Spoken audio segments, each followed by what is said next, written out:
오늘 저는 열매 맺는 삶의 조건들이라는 제목으로 말씀을 전하기 원합니다. 그 여름과 겨울 사이에 있어서 점차 그 기온이 떨어지는 계절을 가을이라고 우리가 부릅니다. 그 미국에서는 이 시기를 그 나무에서 잎이 떨어지기 때문에 fall이라는 단어로 부르기도 합니다. fall. 여러분 발음이 좋지 않습니까? 그런데 가을 하면은 가장 먼저 떠오르는 것이 그 추수하는 농부와 그리고 그에 대한 결실입니다. 그 어제 예산 목장 식구들이 우리 박정서 성도님께서 운영하시는 과수원에 가서 이렇게 열매 따는 것을 도왔다라고 제가 들었습니다. 그 열매를 딸 때에 그 열매가 풍성한 가지들을 보면서 얼마나 마음이 흡족했을까요? 그 반면에 자연재해나 또는 병충으로 인하여서 열매를 많이 맺지 못한 그 가지를 보면은 마음이 좀 안타까웠을 것이다 라고 생각이 듭니다. 그 요한복음 15장에서 예수님은 포도나무와 가지의 은유를 통해서 예수님과 신자와의 관계를 설명하기 원했는데 이 은유에서 하나님을 농부다라고 이렇게 말씀하셨습니다. 우리가 믿는 하나님이 농부가 되시고요. 우리가 믿는 예수님이 포도나무고 우리는 그 포도나무에 붙어있는 가지입니다. 그 농부이신 하나님은 가지인 우리가 열매를 많이 맺기를 기대하고 계십니다. 여러분도 열매를 많이 맺는 가지가 되어서 하나님께 기쁨을 올려드리고 또 영광을 돌리는 그런 멋진 인생을 사시기를 주의 이름으로 축복합니다. 오늘 저는 요한복음 15장 1절부터 11절에 나타난 원리들을 통해서 그 열매를 많이 맺기 위해 우리가 가져야 되는 삶의 원리가 어떤 것이 있는지 두 가지 큰 포인트를 가지고 말씀을 전하기 원합니다. 첫 번째 포인트는 열매를 많이 맺기 위해서는 불건전한 관계와 습관들을 정리해야 됩니다. 우리 본문 2절 상반절 말씀인데요. 같이 스크린을 보시면서 함께 있습니다. 시작. 내게 붙어 있으면서도 열매를 맺지 못하는 가지는 아버지께서 다 잘라 버리시고. 이 본문은 우리에게 아주 명확한 사실 하나를 제공하고 있는데요. 그것은 하나님께서는 열매 맺지 못하는 가지는 기뻐하지 않는다라는 겁니다. 여기 본문에는 하나님께서 열매 맺지 못하는 가지는 하나님께서 다 잘라버리신다 라고 표현을 했습니다. 그럼 중요한 질문이 있습니다. 저와 여러분은 열매를 많이 맺는 가지입니까? 아니면 열매를 잘 맺지 못하는 가지입니까? 열매를 맺지 못하는 가지는 두 가지로 해석이 가능합니다. 첫 번째는 생명이 없는 가지입니다. 어릴 때부터 교회를 열심히 다녀서 스스로 생각할 때에 나는 그리스도인이다 라고 생각을 했는데 막상 뚜껑을 열어보니 불신자인 경우이죠. 생명이 없기 때문에 열매가 없는 것은 당연합니다. 안타깝게도 한국 교회에 이러한 사람들이 많이 있습니다. 목회자 자녀들 중에도 교회를 어릴 때부터 아버지 따라서 열심히 다녔는데 막상 상담을 해보면 아직까지 예수님을 믿지 않는 그런 자녀들도 있고 또 우리 집사님들의 자녀들 중에도 이러한 학생들이 많이 있는 것으로 제가 압니다. 혹시 우리 공동체 중에 이러한 자가 있는지 혹시 그 사람이 나는 아닌지 한번 돌이켜보시기를 바랍니다. 두 번째는 생명은 있지만 말 그대로 열매를 맺지 못하는 가지입니다. 가지인데 생명은 있는데 말 그대로 열매를 맺지 못하는 가지예요. 구원받은 것은 분명한데 생활하는 것을 보면 불신자와 별 다를 바가 없는 사람입니다. 이들은 구원받았지만 불신자처럼 술도 먹고 욕도 하고 화가 나면 폭력을 행사하기도 합니다. 어느 쪽 해석을 우리가 지지하든지 간에 분명한 사실은 하나님은 열매 맺지 못하는 가지는 별로 기뻐하지 않는다라는 거예요. 이제 본문 2절 하반절 말씀 우리 다 함께 읽어보도록 하겠습니다. 함께 있습니다. 시작. 열매를 맺는 가지는 더 많은 열매를 맺게 하시려고 손질하신다. 같은 본문은 우리 쉬운 성경을 이렇게 번역을 했습니다. 함께 있습니다. 시작. 열매 맺는 가지는 더 많은 열매를 맺게 하려고 깨끗하게 다듬으신다. 생명이 있고 열매를 맺는 가지인데 하나님은 더 많은 열매를 맺기 위해서 우리가 좀 다듬기를 원하는 것들이 있습니다. 저는 두 가지를 좀 살펴보았는데요. 첫 번째는 불건전한 인간관계를 우리는 정리해야 됩니다. 우리의 삶 속에서 더 많은 열매를 맺기 위해서, 나의 삶 속에서 더 예수 그리스도를 드러내기 위해서는 우리가 만나지 말아야 되는 그런 사람들을 우리는 정리해야 될 줄 압니다. 병든 가지는 그것을 그대로 방치하면은 다른 가지를 병들게 하고 시들게 합니다. 그렇기 때문에 우리가 병든 가지를 아까워하지 말고 그것을 과감하게 잘라버려야 합니다.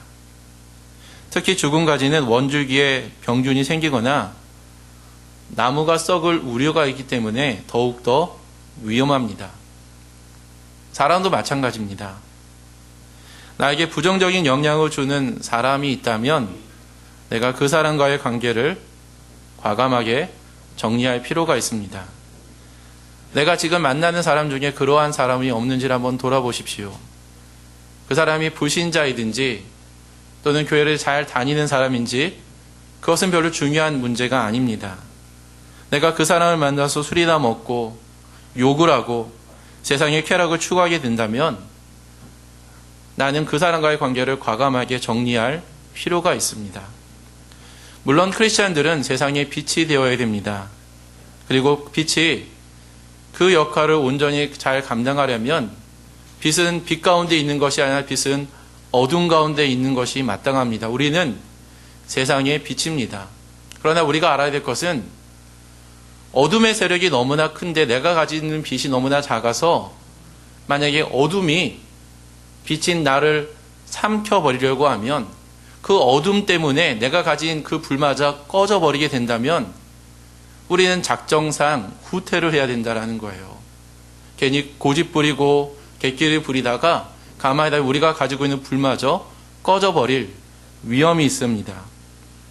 내가 만나지 말아야 될 사람은 누구입니까? 하나님은 열매를 맺지 못하는 가지를 정리하기 원하십니다. 두 번째는 불건전한 습관을 정리해야 됩니다. 가지를 잘라버린다는 것은 불건전한 인간관계를 정리하는 것으로 우리가 해석을 한다면 가지를 깨끗하게 다듬는 것은 내가 더 나은 발전을 위해서 기존에 가지고 있었던 좋지 못한 습관들을 정리하는 것으로 우리는 해석을 할 수가 있을 것입니다. 이것은 마치 구원받은 성도들도 옛 본성을 가지는데 이러한 옛 본성과 옛 습관들을 옛날의 라이프 스타일을 우리가 버려야 된다는 것을 의미합니다. 지금보다 더 나은 삶을 위해서 여러분이 버려야 되는 나쁜 습관은 무엇입니까? 저의 경우는 제가 생각해 보니까 습관적인 불평을 하는 것들을 보게 됐습니다. 곰곰이 생각해 보면은 그렇게 불평거리가 아닌데 그냥 불평하는 거예요. 습관처럼 그냥 불평하는 겁니다. 여러분 어떠하십니까? 어떤 사람에게는 그것은 험담이 될 수가 있습니다. 어떤 사람에게는 그것이 음주 문화가 될 수 있고 또 어떤 사람에게는 그것이 흡연이 될 수가 있으며 어떤 사람에게는 습관적으로 지각하는 것이 될 수가 있습니다. 그 무엇이든지 간에 그것이 나의 어떤 영적인 성장을 방해하는 좋지 못한 습관이라면 우리는 그것을 과감히 제거해야 된다는 거예요. 부모님들은 특별히 자녀들이 습관적으로 스마트폰이나 인터넷에 너무 많은 시간을 할애하지 않도록 주의시켜야 됩니다. 우리가 경각심을 가져야 되는 것은 내가 자발적으로 내 스스로 그러한 것들을 정리하지 못한다면 내가 정리하지 못하면 하나님께서 고난이라는 가위를 통하여서 그것을 정리하신다라는 것입니다. 우리는 그것을 징계라고 부릅니다. 고난의 가위가 나에게 찾아오기 전에 불건전한 인간관계와 좋지 못한 습관들을 정리해서 하나님이 기대하시는 열매 맺는 삶을 살기를 주의 이름으로 축복합니다. 우리가 살펴볼 두 번째 포인트는 열매를 많이 맺기 위해서는 예수님께 지속적으로 붙어 있어야 된다는 사실입니다. 함께 본문 4절 말씀 같이 읽습니다. 함께 읽습니다. 시작. 내 안에 머물러 있어라. 그리하면 나도 너희 안에 머물러 있겠다. 가지가 포도나무에 붙어 있지 아니하면 스스로 열매를 맺을 수 없는 것과 같이 너희도 내 안에 머물러 있지 아니하면 열매를 맺을 수 없다. 우리가 이 본문에서 가장 주목해야 되는 문장은 내 안에 머물러 있어라 라는 문장입니다. 이것은 우리가 우리의 삶 속에서 열매를 맺기 위한 매우 핵심적인 원리입니다. 우리가 열매를 맺기 위해서는 우리가 내 안에, 예수님 안에 우리가 머물러 있어야 됩니다. 그렇다면 이 내 안에 머물러 있다는 것을 우리가 어떻게 해석을 할 수가 있을까요? 유진 피터슨이라는 영성학자는 이것을 내 안에 살아라, 예수 안에서 살아라 라고 번역을 했고, 공동 번역의 이 부분을 나를 떠나지 말아라, 열매를 맺기 위해서는 예수 안에서 떠나지 말아라, 예수의 공동체에서 떠나지 말라라고 해석했고, 헬라어 사본에는 원어적인 의미를 보면은 이것을 인내라는 단어를 포함했습니다. 어떠한 어떤 위협과 유혹이 오더라도 인내를 가져라. 이런 것들을 정리하자면 우리는 어떠한 고난과 유혹이 있더라도 떠나지 말며 인내를 가지고 예수 안에 붙어 있어야 된다라는 것입니다. 여러 가지 상황들이 달라요. 상황들이 다 다릅니다. 그러나 우리가 알아야 되는 것은 우리가 예수를 떠나지 말고 인내를 가지고 참고 끈질기게 예수 안에 우리가 붙어 있어야 우리의 삶 속에서 열매가 나타나게 된다라는 겁니다. 그런데 예수 안에 붙어 있지 못하고 여러 가지 이유로 떠나는 사람들이 있습니다. 어떤 사람들은 더 나은 삶을 위해서 예수를 떠나기도 하고, 어떤 사람들은 믿지 않는 배우자와 결혼하기 때문에 떠납니다. 그리고 아무 이유 없이 떠나는 사람들도 있습니다. 그런 사람은 어떻게 될까요? 오늘 본문 4절부터 6절까지의 내용을 참고하면은 그들은 스스로 열매를 맺을 수가 없습니다. 예수를 떠나서는 아무것도 할 수 없으며 쓸모없는 가지처럼 버림을 받아서 말라버립니다. 그러면 사람들은 그것을 모아다가 불에 던져서 태워버립니다. 왜 떠났는가? 사람들은 거기에 관심을 갖습니다. 그 사람이 왜 교회를 떠났지? 왜 그 사람이 세상에서 멀어졌지?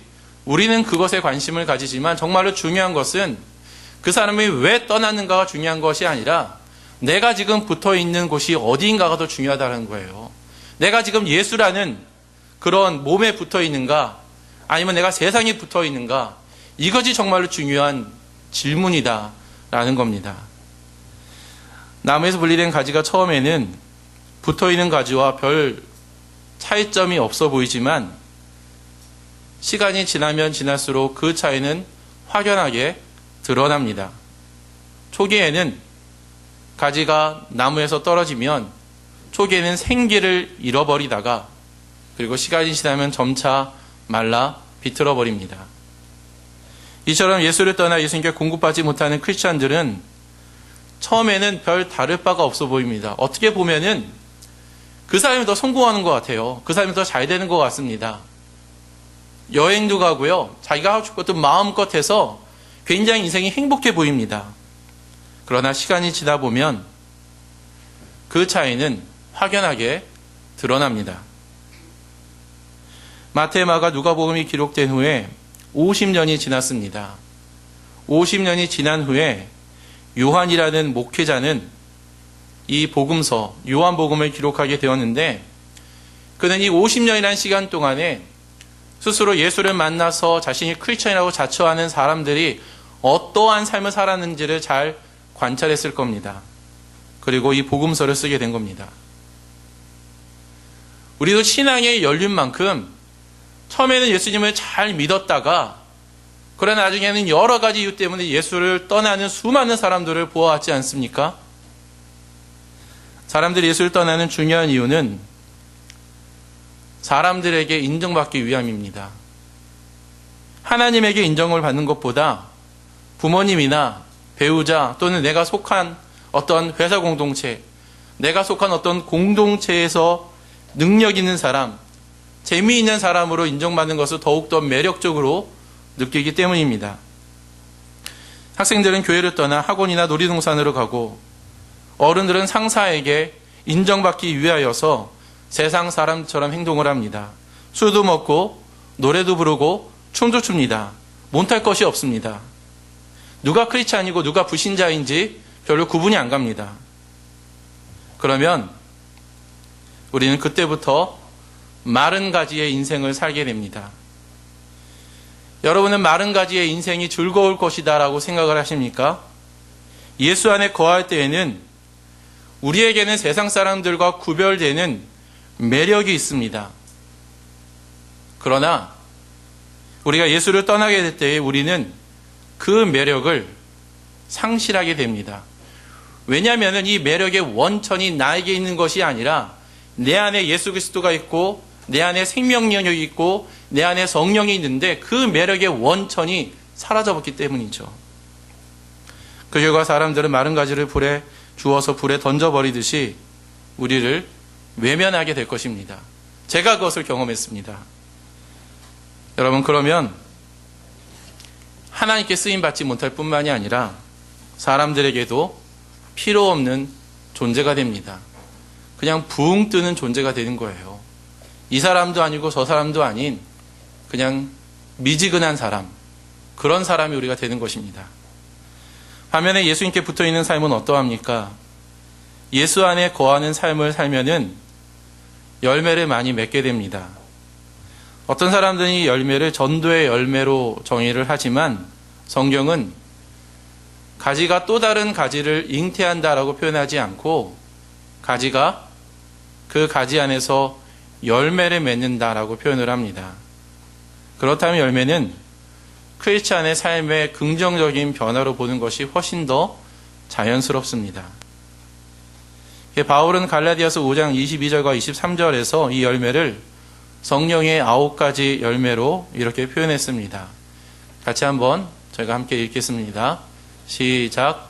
그러나 성령의 열매는 사랑과 기쁨과 화평과 인내와 친절과 선함과 신실과 온유와 절제입니다. 이런 것들을 막을 법이 없습니다.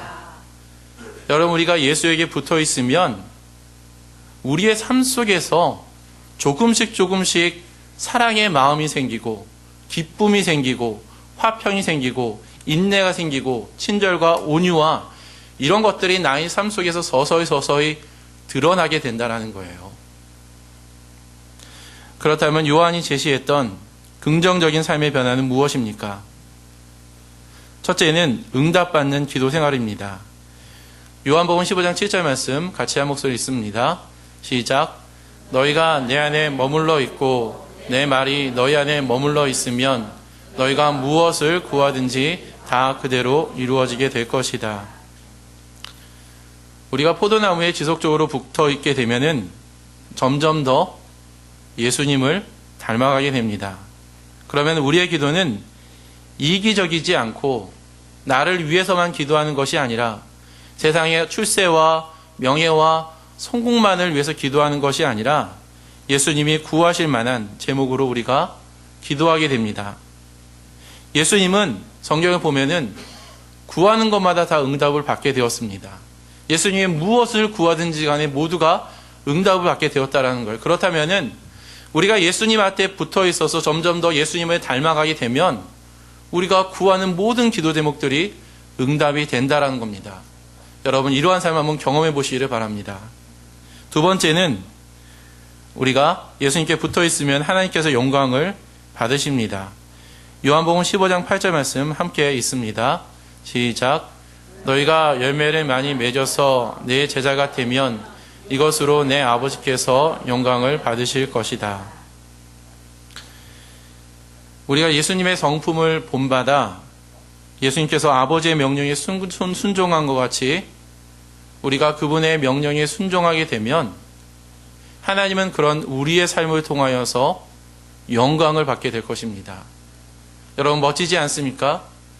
우리의 삶의 모든 순간들이 하나님이 기뻐하시고 하나님이 그것을 통해서 영광을 받으신다라는 거예요. 어떻게 보면 이것은 우리가 존재하는 중요한 존재의 이유이기도 합니다. 하나님께 영광 돌리는 삶을 살기를 바랍니다. 세 번째는 우리가 예수님께 붙어 있으면 예수님의 사랑을 받게 됩니다. 요한복음 15장 9절 말씀 한번 같이 읽습니다. 시작. 아버지께서 나를 사랑하신 것과 같이 나도 너희를 사랑하였다. 너희는 내 사랑 안에 머물러 있어라. 누군가에게 사랑을 받는다는 것은 매우 행복한 일입니다. 저도 제 아내에게 사랑을 받을 때 굉장히 행복합니다. 예전에 제가 이제 제 아내를 처음 만났을 때 아내가 아가서라는 그런 일기를 만들었어요. 대상이 저가 아니라 이제 미래의 남편을 생각하면서 매일매일 어떤 사랑의 고백을 써서 그것을 결국엔 저한테 줬는데 그것을 받고 굉장히 제가 행복했습니다. 다시는 안 쓰더라고요. 좀 썼으면 좋겠습니다. 그 예수님께 붙어 있을 때 우리가 하나님이 예수님을 사랑하신 것처럼 그 예수님이 그 사랑 가지고 우리를 사랑한다라고 했습니다. 여러분 그 사랑은 우리 고린도전서 13장에 나타난 것처럼 온유하고 친절하며 모든 것을 덮어주며 그리고 어떠한 위협으로부터 나를 안전하게 보호할 겁니다. 우리가 예수님께 붙어 있으면 하나님이 우리를 그렇게 사랑하신다라는 거예요. 여러분 그러한 사랑 안에 거하기 바랍니다. 그리고 마지막으로 네 번째는 우리가 기쁨이 가득 넘치는 생활을 경험하게 됩니다. 요한복음 15장 11절 말씀 함께 있습니다. 시작. 내가 너희에게 이러한 말을 한 것은 내 기쁨이 너희 안에 있게 하고 또 너희의 기쁨이 넘치게 하려는 것이다. 사랑 믿는 교회 성도라면 누구나 일요일 저녁에 하는 개그 콘서트를 볼 것입니다. 저의 가정도 빠짐없이 늘 꼭 봅니다. 그런데 어떤 코너는 그 사람을 좀 억지로 웃기려는 그런 경향들이 있습니다. 얼굴에 피부 트러블이 날 정도로 너무 심하게 화장을 합니다. 사람이 아니문이다. 예. 그리고 어떤 경우에는 남자가 여장을 하기도 하고 그리고 남자가 남자끼리 뽀뽀를 하기도 합니다. 그런 것들을 보면 순간적으로는 재미있죠. 즐겁습니다. 그러나 그 기쁨은 지속적이지는 않습니다. 하나님이 우리에게 주시는 기쁨은 세상이 주는 기쁨과 차원이 다릅니다. 하나님이 우리에게 주시는 기쁨은 억지로 만들어내는 인위적인 것이 아니라 환경과 그리고 조건들을 초월합니다. 깊은 곳에서 우러나는 이 기쁨은 우리의 내면에 안정감을 주고 그리고 고난 중에서도 온전히 그분께서 주시는 그 기쁨으로 인해서 우리는 기뻐할 수가 있습니다. 힘든 상황, 아픈 상황, 괴로운 상황에서도 예수님께서 주시는 그 기쁨을 우리가 온전하게 누릴 수 있다는 거예요. 그런데 가장 중요한 것은 이런 기쁨이 여러분 내가 노력해서 나에게 얻어지는 것이 아니라 내가 주님께 붙어 있을 때 이 기쁨은 주님의 주권적인 능력으로 말미암아 우리들에게 제공이 된다는 사실입니다.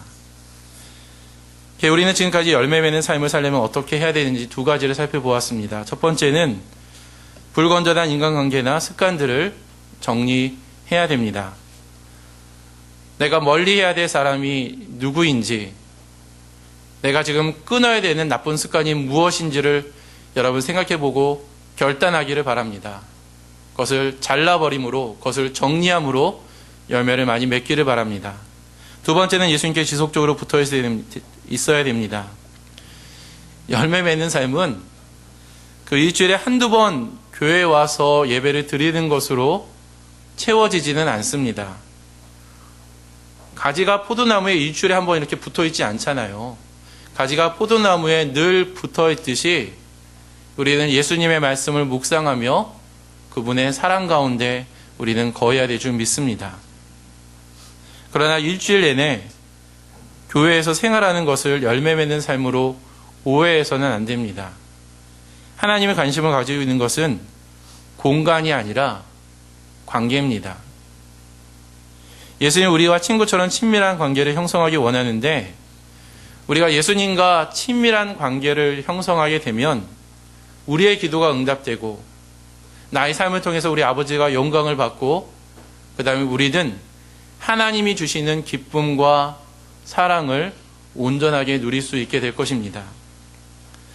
그 농사의 경험이 있는 분들은 잘 아시겠지만 어떠한 농사든지 그 농사의 성공의 여부는 가지의 상태에 있는 것이 아니라 전적으로 농부에게 달려 있습니다. 어떤 풍작을 이루고 그 다음에 흉작을 이루는 그 가장 중요한 기준이 가지의 상태에 있는 것이 아니라 바로 농부에게 달려 있다는 거예요. 농부가 얼마만큼 기술력을 갖고 있느냐, 농부가 얼마나 경험이 많은가, 농부가 가지고 있는 어떤 자본이 얼마나 풍성한가, 농부가 가지고 있는 땅의 어떤 상태가 어떠한가, 이런 것들이 결정한다라는 거예요. 그런데 성경은 유하는 말을 하기를 우리가 믿는 하나님이 농부가 된다라고 했습니다. 우리가 믿는 하나님은 전능하신 하나님 되십니다. 우리가 믿는 하나님은 전지하신 분입니다. 성경은 우리가 믿는 이 하나님이 모든 만물을 창조하시는 바로 창조주라고 이렇게 이야기를 하고 있습니다. 그럼 우리가 해야 될 일은 무엇입니까? 어떻게든지 포도나무이신 예수님께 지속적으로 붙어 있으면서 농부가 하라는 대로 순종을 하면 됩니다. 그뿐입니다. 그뿐이에요. 그러면 열매는 그분의 은혜의 손길로 자연스럽게 맺혀질 것입니다. 이러한 말씀에 순종하여서 열매 맺는 삶을 살기를 주의 이름으로 축복합니다.